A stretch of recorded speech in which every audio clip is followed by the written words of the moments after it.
In Haiti right now, the aftershocks keep coming, the kind that shake the ground and the kind that tear at people's hearts. We're staying on top of all of the angles of this disaster. Today, an elderly woman was rescued after 10 days in the rubble, just as hopes of finding more survivors were fading.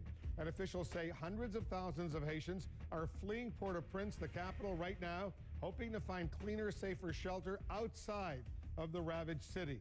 Let's turn to our chief international correspondent, Christiane Amanpour. She's on the ground in Port-au-Prince. She's joining us now with more. It looks like a massive exodus from Port-au-Prince is unfolding right now. Christiane, what's really happening?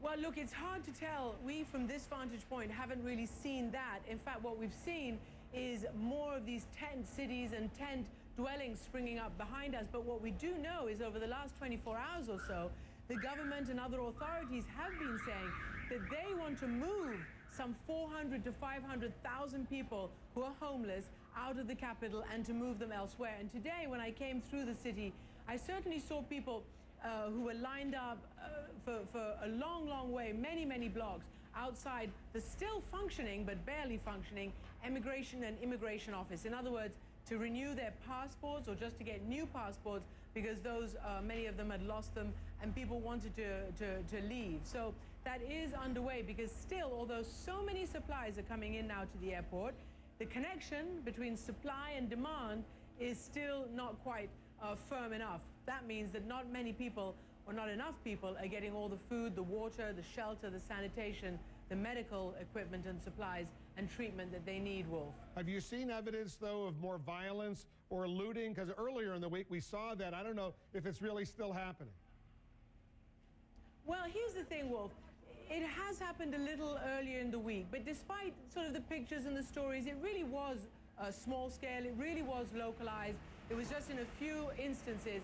And in fact, by the end of the week, the UN had pronounced Port-au-Prince mostly stable and calm. What we did see today, not a little bit, just a little bit away from where we are right now, was a bit of vigilante justice, whereby a man we saw dead in the street, he'd been stoned to death.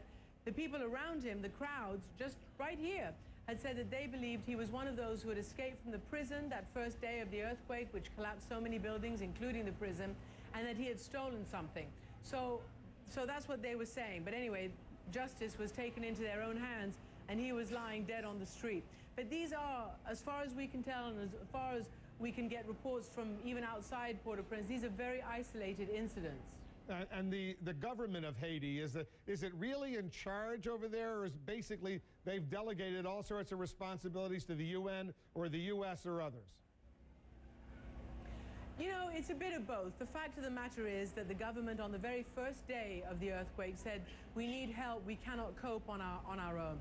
And as it's been reported over the last 9 days since the earthquake or more, that just about all the major ministries were either damaged or flattened. Ministers have had to sort of reconvene. As you know, the president, René Préval, operates out of a building near the airport there, the police headquarters.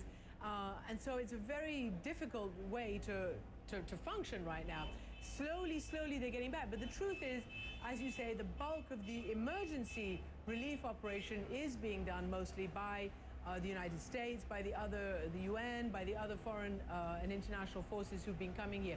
But everybody's very careful to say that it's done in coordination and at the behest of the Haitian government. All right, Christiane, thanks very much. This important programming note for our viewers. Christiane's program, Amanpour, will be live from Port-au-Prince this Sunday, 2 p.m. Eastern.